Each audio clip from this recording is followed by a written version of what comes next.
Hi, Grandma here, and I'm reading the Golden Globe, the Golden Goblet. Uh, Ra- uh, Ranofer is concerned that he is contributing to the gold theft at Rick's shop. And he's trying to figure out how he's going to tell his uncle. The light was beginning to fade as Ranofer left Rake's courtyard and hurried down the street of the goldsmiths toward the Nile. Behind him, the sky flamed over the mummy-shaped outline of the Libyan cliffs, gateway to the awesome Valley of the Tombs of the Kings. Directly ahead of him across the river with its vivid square sails rose the high east bank and the other half of the ancient city of Thebes. Massive gateways, temples, roofs, and whitewashed walls rising thick along its crowded streets, tracing a long, angular pattern against the sky. To Ranofer, it was a different world, the city across the river. Here on the western bank was the Thebes he knew, a vast jumble of workshops and laboratories known as the City of Dead. Its low mud brick buildings formed a broad belt between the green fields of the riverside and the strip of desert at the foot of the western cliffs, spreading north almost to the cliff's curve, giving way in the south to a high-walled gardens and villas of rich noblemen, which clustered around the dazzling white pile of Pharaoh's palace. Turning from the streets of the goldsmiths, Ranofer entered a sun-baked thoroughfare thronged with workers from every part of the City of Dead, artisans, laborers, apprentices whose guttural speech and varied odors filled the air around him. They were clean-shaven with skin the color of tarnished copper. Their eyelids were rimmed and elongated almost to their temples with black eye paint, best protection against the Egypt's glaring sun. Their shoulders were broad and bare, the hips narrow and wrapped in cotton shenties of purest white. Their hands, those strong and supple hands now gesturing or fingering their amulets or swinging idly at their sides, were the cleverest in the world, for these were the glassmakers and paper makers, the weavers, the carpenters and potters, the sculptors, painters, embalmers, masons and coffin builders of 100-gated Thebes, and Thebes, as all men knew, was the center of the universe. Because of these artisans full of laughter and vigorous life though they were, the western half of Thebes was called the City of Dead, for most of the objects they fashioned with such skill vanished into Egypt's tombs to become the possessions of the dead. Even the lowliest fisherman went to his eternal rest accompanied by a little food and furniture, a length of new linen, a string of beads, his weapons or tools, whatever comforted the living could provide for the ba of a loved one, beginning his 3,000 years in the land of the West. As for the wealthy, their tombs were underground mansions, crammed with gold and treasure. Death provided a constant market for the wares of the City of Dead, and the living bought much for themselves as well. Therefore, the shops hummed with industry day after day, and the craftsmen were many. Now this day was done, and the artisans were homeward bound. A few turned in the direction of the Nile, where high-prowed ferry boats waited to take them across to eastern Thebes. But the majority scattered to homes near their shops in the City of the Dead. Ranofer was among the latter, but he lacked his eagerness. On the contrary, the nearer he drew to his own street, the more slowly he walked. At the best of times, he would rather go anywhere than home. This evening, he dreaded it with all of his soul. Gaboo had two aspects, one noisily jocular, one ferociously quiet, and indeed there was little choose between them, as Ranofer had long ago learned. It was a matter of whether one preferred to be kicked aside like a bit of debris or subjected to a concentrated and abusive notice. Whichever it was to be tonight, Ranofer did not see how he could face Gaboo, and conceal the thing he knew. He did not know what he was going to do about it. As the last corner appeared ahead, his reluctant feet slowed still more and finally stopped altogether. He stood a moment, took an irresolute step backward, then swerved suddenly and ran down a lane between two of the flower fields near the river. He must think this out. He would go home presently. Later he would go, because he must, but first he must think. Once past the flower fields, the lane narrowed to a path that meandered through the thickets edging the river. The ground turned marshy here. Patches of sedge and papyrus marked pools of shallow water. And the further Ranofer went, the more the bushes of the thicket gave way to clumps of slender, rustling reeds higher than his head. He was soon wading oftener than he was walking, but the thick, soft mud felt good to his feet, and he wandered aimlessly on, trying to make himself believe that his suspicions were unfounded. Perhaps one of the apprentices had been hiding gold dust in his sandal. Perhaps the other porter.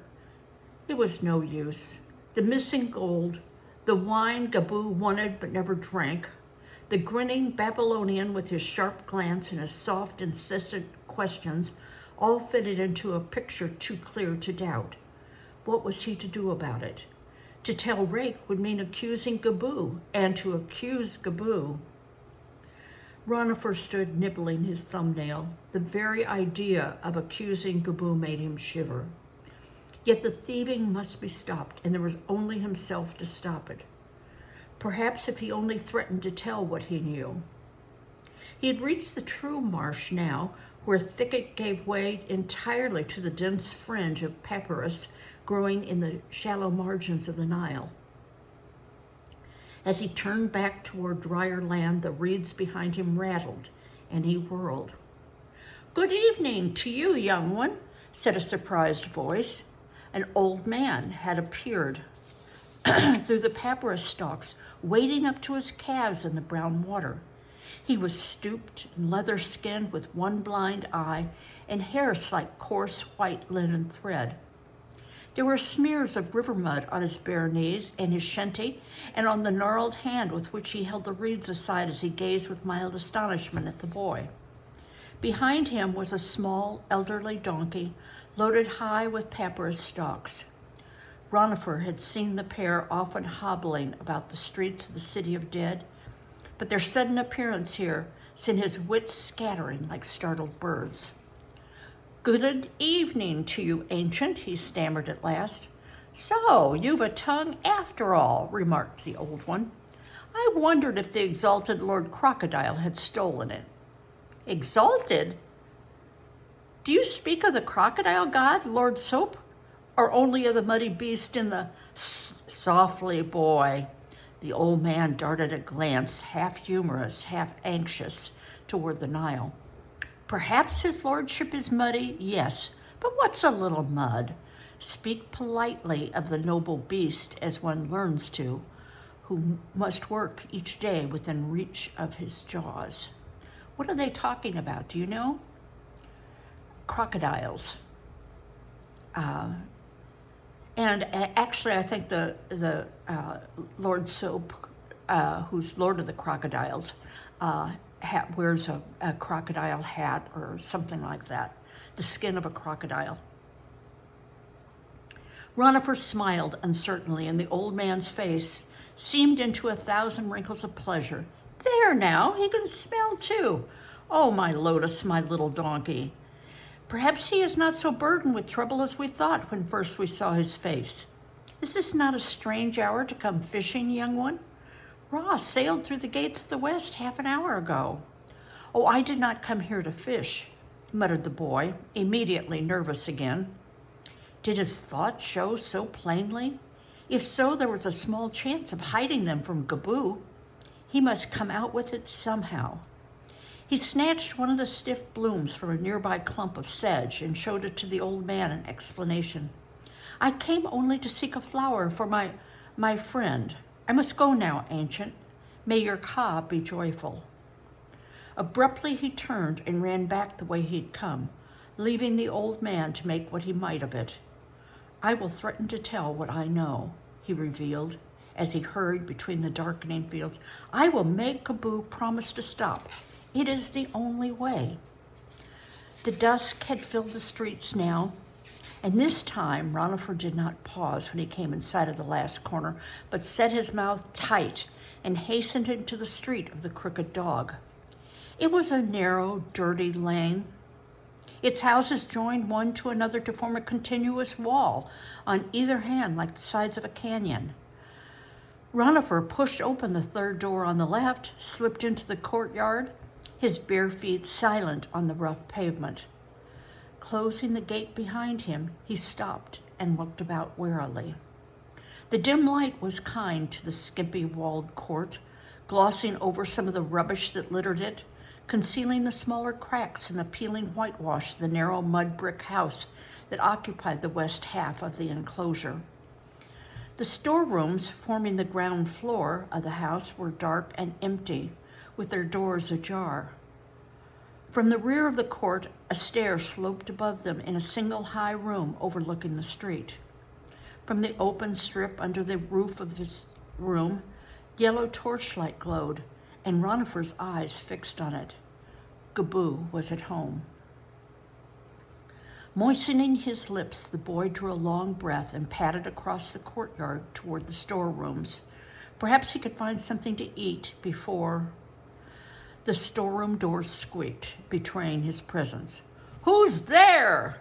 growled the stonecutter's voice from the upper room. "Is it you, useless one? Get you here to the stairway." Silently, Ranofer turned from the storeroom door and walked to the foot of the stair. His half-brother stood at the top, a torch in his hand. Obviously, there was to be no jocularity tonight. That's joking around. I must tell him now, Ranofer thought. I must threaten him. "You are late in coming," the harsh voice grated. "Very late. Where have you been?" At the shop." "Until this hour?" I was delayed. There was a last ingot." Ranofer's voice trailed away as Gaboo started down the stairs, thrusting his torch onto a bracket on his way. There was no expression on Gaboo's face. He was like a figure hewn out of one of his own blocks of stone. His legs were massive columns, his face a crag with a granite-hard jaw and eyes black as chunks of obsidian beneath their painted lids. One of the eyes winked spasmodically at intervals, lending an eerie liveliness to an otherwise motionless countenance. He reached the foot of the stairs and stood there winking, his bulk dwarfing the boy who was thin as a reed. Again, Ranofer motioned his lips. I must tell him, he thought. Instead, he said, "Oh, it is true. I walked down to the river on my way home in order to cool my feet in the mud. You can see, I plucked a bloom while I was there." With fumbling hands, he extricated the wilting blossom from the folds of the sash. The stonecutter looked at it, then at Ranofer. Suddenly, a fist, like a boulder, crashed against the side of the boy's head, sending him sprawling. "Scum! You have been some other place. Where did you go? Who did you talk to?" "No one, I swear it," Ranofer cried. "Only an old papyrus cutter I chanced upon in the reeds with his donkey." "You lie." "Nay, I speak truth, as Mott is my witness." Ranofer dodged a kick and scrambled to his feet, shrinking back against the wall. If he had needed further evidence for his suspicions, here it was, in this accursed one's distrust. Rubbing his cheek, he blurted angrily, "You need not fear. I have told no one about the wineskins and what is in them, yet." Instantly, he was aghast at his own temerity. Gaboo had gone menacingly still. We're going to stop there because it's another long chapter. But what do you think is going to happen now that Gaboo found out that Ranofer knows about the wineskins? Well, if there's nothing to it, he might say, "I don't know what wineskins you're talking about. I love the fig wine." However, if he's guilty, he will probably beat Ranofer. We'll see later. Bye-bye.